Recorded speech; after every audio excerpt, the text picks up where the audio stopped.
Foundations of Amateur Radio. Several years ago, I forget exactly when, I was gifted a device called a Wio Terminal. It's a microcontroller in a box with a screen, buttons, Wi-Fi, Bluetooth and a boatload of sensors, ports and more. It's intended for experimentation and, truth be told, exactly the right gift for a geek like me. It even has rubber feet to stop it from sliding off the desk. Well, slow it down at least. The thing is, it remained sealed in its box until this week, when I finally gathered enough unrelated information, something I often refer to as puzzle pieces, to understand what this device might do and how I might use it. Given that I'm talking about amateur radio and not software development, I'll only mention that I got my initial Hello World working and observed that I have some radio projects in mind for it. What this experience revealed to me was that complexity is hard, not to mention frustrating, and not limited to my adventures with computers. Let me elaborate. In amateur radio, the answer to a great many questions is a phrase I've used before. It depends. A valid but ultimately immensely irksome response. Over the years, I've attempted to dig into what exactly it depends on, with varying levels of success. While Earth rotates on its axis, that answer is unlikely to change, but I think I can make it potentially less aggravating. And here's how. When you come across a question where the answer is, it depends, stop worrying about exactly what it depends on. Instead, keep the question in mind whilst you go about your life. Looking back at my Wio Terminal experience, that's exactly what I did.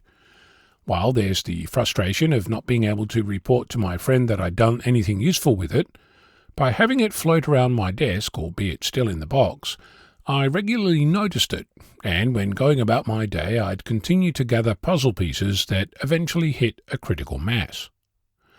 In other words, whilst gathering apparently unrelated facts, skills, articles, example code, cables, computing resources, how-to documents, forum posts and the like, including having discussions with others, eventually I had enough to realize that I had the answer to my question that wasn't, it depends. Instead, I had a clearer understanding of what kinds of things I needed to achieve to make progress.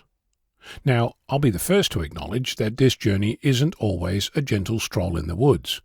Bear with a sore tooth has been levelled more than once. But the point remains, figuring out how things work isn't a linear process. And once you're aware of that, life becomes, well, at least in my mind, more interesting. Again, what does this have to do with amateur radio? Well, let's look at some innocuous questions that an amateur might ask. What radio should I buy? Or, what antenna should I get? Or, given the current propagation, can I make a contact with my friend on the other side of the planet? The answer to each of these questions is, it depends. If you have been in this community for a time, you'll understand some of the things it depends on. But the longer you are here, the more aware you become of other things it depends on. In other words, your understanding of the problem reveals that there are more considerations at play that might not be immediately obvious. At some point, you'll get to the next unhelpful response in amateur radio. Try it and report back. Equally annoying, since, at least on the face of it, you'll invariably be left with the feeling that nobody cares, least of all the person you ask.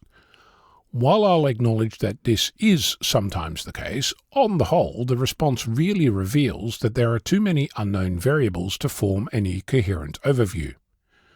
That said, as the person answering, providing a range might be helpful to at least get a sense of what space to play in. What I mean by that is, sometimes figuring out what needs to happen involves multiple considerations, which each impact on the solution in subtle and different ways. When you're learning about a problem, you might not know what those considerations are, but as time goes by, while you're presumably collecting puzzle pieces, your awareness increases. During the week, I saw a post by Christophe Oscar November 6 Zulu Quebec, announcing a tool called HF Propagation Lab, described as, quote, a browser-only teaching instrument for amateur radio operators. It explains what live space weather numbers suggest, how each band may react, and which ionospheric mechanism is probably doing the work.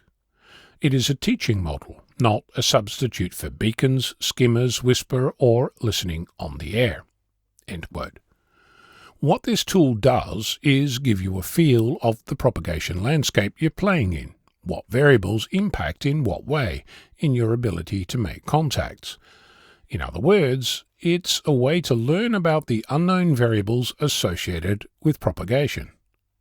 So, when have you been the recipient or donor of the phrase, it depends, or try it and report back? And what might you do to improve things next time? I'm Ono, Victor Kilo 6, Foxtrot Lima, Alpha Bravo.